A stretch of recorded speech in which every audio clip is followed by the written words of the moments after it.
Merasa bodoh nggak beli Vespa? Hmm.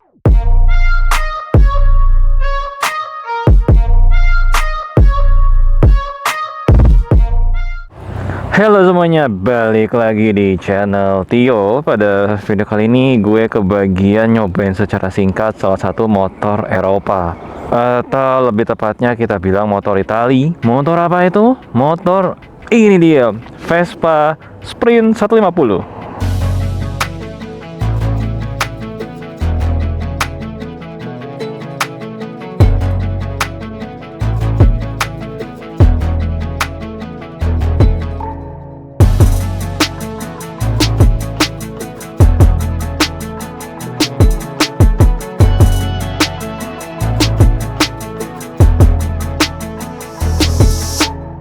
Yes, motor di depan gue ini adalah Vespa Sprint 150 ya. Salah satu line up Vespa 150cc yang dijual di Indonesia. Kalau nggak salah satu lagi itu selain Sprint, ada juga yang satu lagi seri Primavera. Nah, kebetulan ini gue nyobain punya Om Dustin, Vespa Sprint warna Nando Grey ya harusnya namanya. Nah, untuk spesifikasi lengkapnya mungkin gue tidak akan jabarkan di sini karena motornya juga bukan motor baru ya. Bisa dibilang motor udah lama keluar. Jadi ini speknya.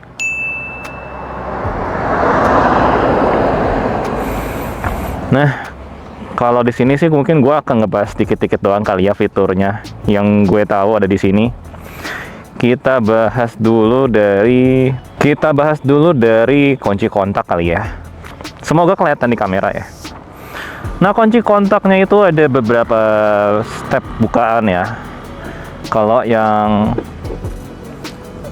paling kiri itu ada kunci stang. Jadi ketika di arahnya paling kiri, ini nggak bakal bisa digerakin stangnya. Kemudian kita pindah lagi satu step ke kanan, itu ada close. Ketika di close, kita nggak bisa buka bagian bagasi ataupun kita nggak bisa buka dek depan ini ataupun bagian bagasi belakang. Ini nggak bisa dipencet nih ya. Ini tombol untuk buka bagasi belakang by the way. Nah, ketika kita geser satu step ke kanan lagi, ini kita tekan ke dalam. Nah, dek depannya akan terbuka. Keren kan?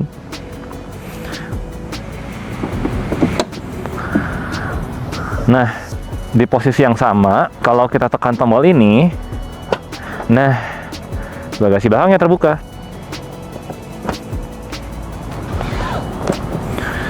Nah, di sini di Vespa itu kan di sini membukanya menggunakan satu mekanisme ya. Gue lupa nama mekanismenya apa. Cuman kalau mekanisme di sini rusak, kita bisa juga membuka dengan cara lain. Kita coba yuk. Ini kita buka lagi rek depannya.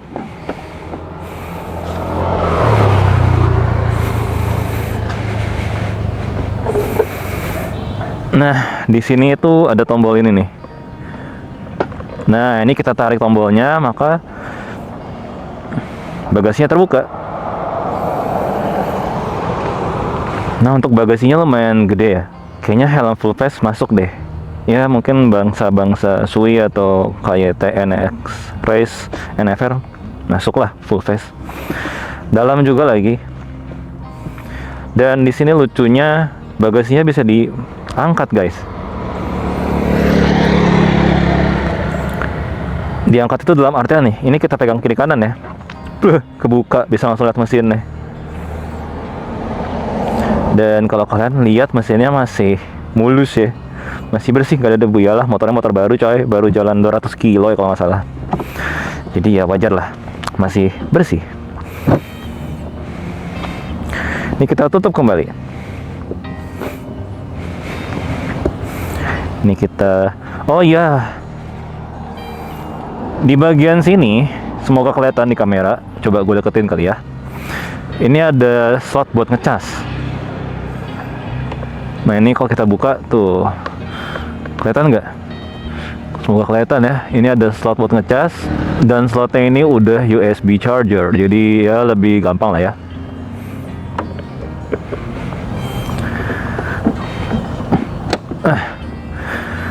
Oke, untuk di sini modifikasinya temen gue cuma nambahin footstep belakang doang ini. Jadi kalau bawaan Vespa itu nggak ada yang kayak gini ya, cuma dudukan di sini doang. Cuma karena kebetulan temen gue bonceng istrinya dan kurang nyaman kalau kakinya ke dalam, akhirnya dia beli lagi aftermarket ya, footstep aftermarket seperti ini, biar kakinya bisa agak keluar boncengnya, lebih enak lah katanya. Oke, sisanya masih standar. Dan sekarang untuk kita bagian atas ya, kita ke bagian speedometer.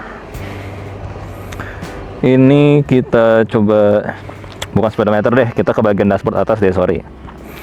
Untuk di mana nih? Ini adalah tombol lampu, teman-teman. Jadi kalau di paling kiri itu, coba kita nyalain dulu motornya sebentar. Nah, kalau tadi di bagian kiri, lampu utama dan lampu senjanya mati. Kita geser satu. Nah, lampu senjanya nyala, lampu utamanya mati. Kita geser satu lagi ke paling kanan. Nah, semua lampunya nyala. Balik lagi ke dashboard. Ini tombol untuk lampu jauh. Jadi kalau kita geser ke kiri, indikator lampu jauh menyala dan lampu jauh juga nyala. Kalau kita geser ke kanan, ini cuma untuk dim light ya, atau pass beam. Kayak motorsport ya, punya lampu dim. Ini lampu sen. Dan ini juga udah kayak motor sekarang. Ini kiri ke kanan, kemudian untuk matiin sen tinggal pencet tengah. Ya, berikutnya kita balik lagi ke dashboard ya. Kita turunin dulu. Kita sambil naik aja.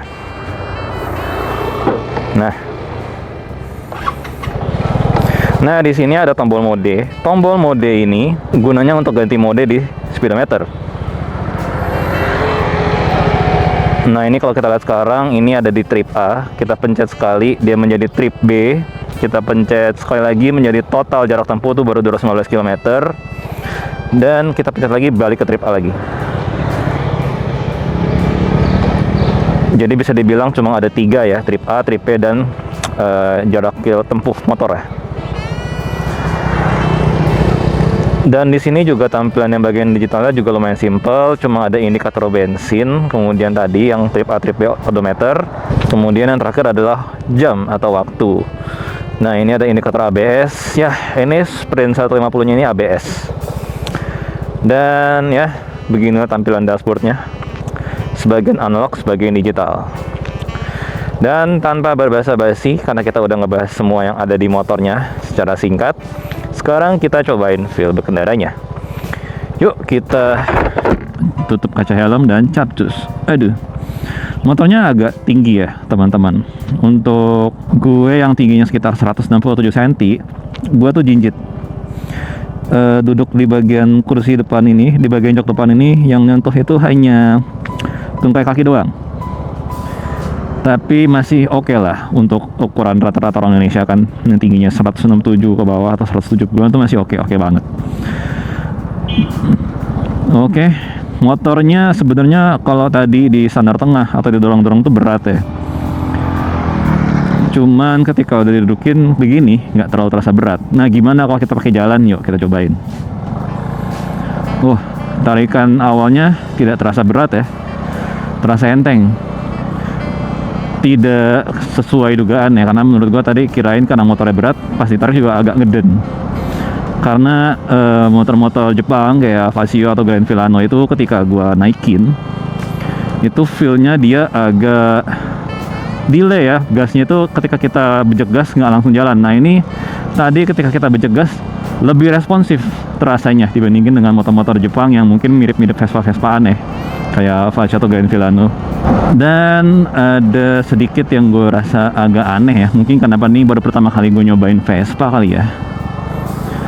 Ini gue merasa ketika di jalan lurus gini motornya tuh agak limbung ya, agak limbung itu feel-nya itu mirip ketika gue pakai motor dan di belakangnya itu ada box. Jadi motornya tuh kayak agak mau ke kiri ke kanan gitu loh pantatnya. Mungkin pengaruh karena letak posisi mesin Vespa yang ada di belakang atau di kiri kanan kali ya. Correct me if I'm wrong, tapi ya gue nggak gitu paham soalnya kalau motor Vespa itu masih sama kayak Vespa yang dulu atau enggak. Karena Vespa yang zaman dulu banget, yang jadul, itu kan mesinnya di mana ya? Di kiri apa di kanan ya? Pokoknya mesinnya di sebelah kan. Makanya terasa agak limbung. Oke, kita coba keluar ya. Ini gue nggak bisa bujek-bujek guys. Kebetulan motornya masih baru, jadi masih rayon. Kesian nanti mesinnya kalau gue bujek-bujek. Dan ini juga bukan motor gue. Nggak enak lah ya. Bujek-bujek motor orang kalau masih baru. Nah, ya yang gue suka sih pertama yaitu karena ternyata di luar bodinya yang berat. Karena dia kan bisa dibilang rangkanya besi semua ya. Tank darat cuy. Kalian nabrak ini motor kalian rusak. Ya di luar bodinya yang berat, ternyata ketika dipakai berkendara seperti ini tetap terasa ringan. Jadi mungkin ya bisa dibilang nggak lemot lah ya. Cuma nggak tahu nih kalau dipakai dengan kecepatan tinggi motornya rasanya kayak gimana. Karena biasanya pakai Vespa pun kan emang lebih suka jalan santai kali ya daripada kebut-kebutan. Ya beda cerita kalau Vespanya yang pakai ngabers ya. Karena apa aja dibikin ngebut kali sama ngabers.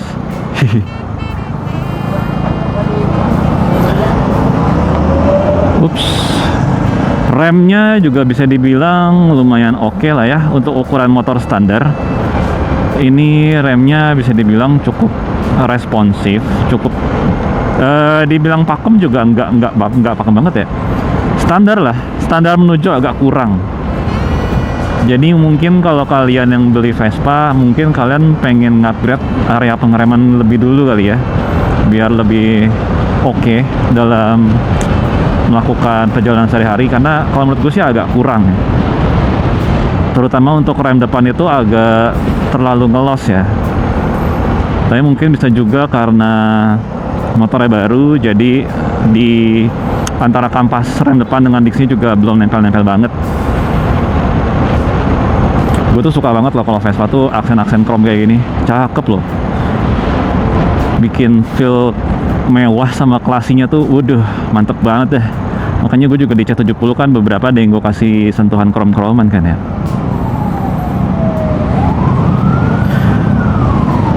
Kita cobain suspensinya yuk. Gue penasaran suspensi Vespa tuh seenak apakah atau nggak enak apakah. Ups. Dimana nyobainnya ya? Tuh, kalau buat panic braking tuh menurut gue agak kurang ya pengeremannya, kurang maknyus lah. Coba deh nanti kita muter ke arah Meruya ya, banyak speed trap tuh.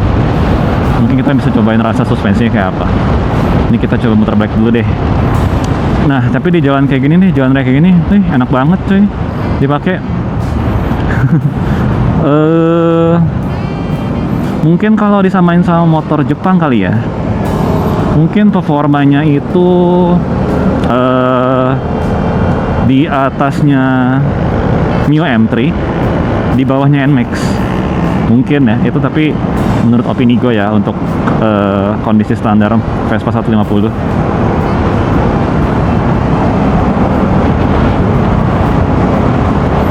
Ya mungkin bagi kalian yang pengen nambah lebih torsi sih bisa main kirian sih. Aduh, nah tuh berasa tuh barusan agak keras ya untuk suspensinya, terutama suspensi belakang. Coba nanti kita ke kiri nih, di depan. Aduh tuh mau ngerem aja lama banget loh ngeremnya. Nggak bisa dibilang Senin Kemis sih, mungkin ya Senin Rabu atau Senin Selasa lah. Perlu sedikit pengupgradean biar jadi Senin gitu kan langsung ngerem.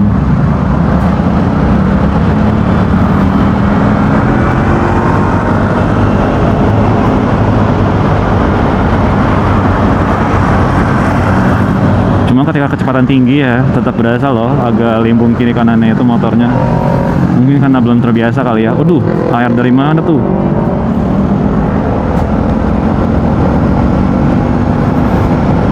Oke, ini depan jalannya agak nggak rata dikit nih. Coba deh, dapat nggak jalan nggak ratanya?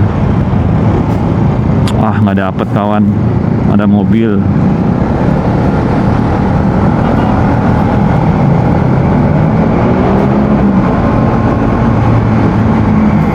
Cuman dipakai untuk nikung bisa dibilang oke, motornya stabil dipakai untuk nikung dikit-dikit ya. Kalau untuk tikungan ekstrim belum ketahuan ya.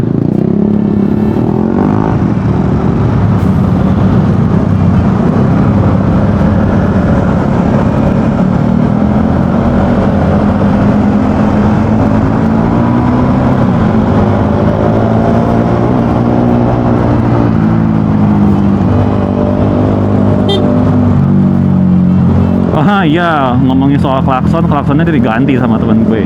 Ini udah bukan klakson bawaan Vespa.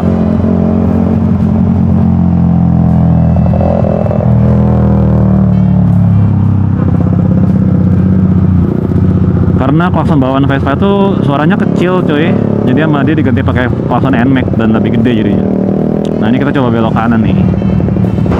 Nah di depan ada speed trap, kita cobain nih goyangannya gimana nih. Waduh, wah keras coy.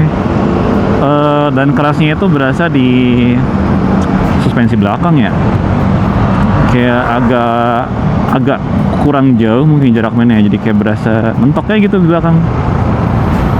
Ya mungkin kalau punya ya, mungkin yang di upgrade pertama tuh kalau nggak pengereman sama suspensi, karena yang paling berasa menurut gue adalah dua itu yang paling berasa banget mempengaruhi kenyamanan riding. Kalau tarikan atau larinya kan ya itu referensi pribadi lah ya. Kalau kalian suka yang ngebut-ngebut ya mungkin kalian bisa ganti kirian atau borap gitu kan. Cuman kalau enggak sih, kalau mau main tetap standar mesinnya ya paling yang diganti dua itu sih, pengereman sama suspensi belakang.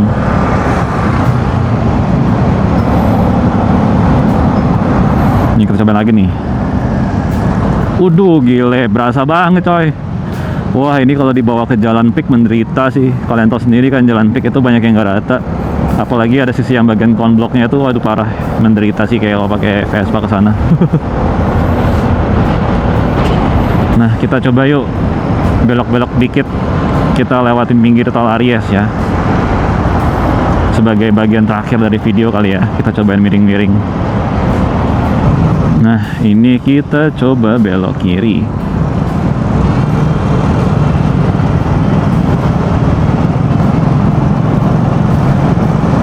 Ya udah mau kemana bang? Kita coba miring. Oh oke lah.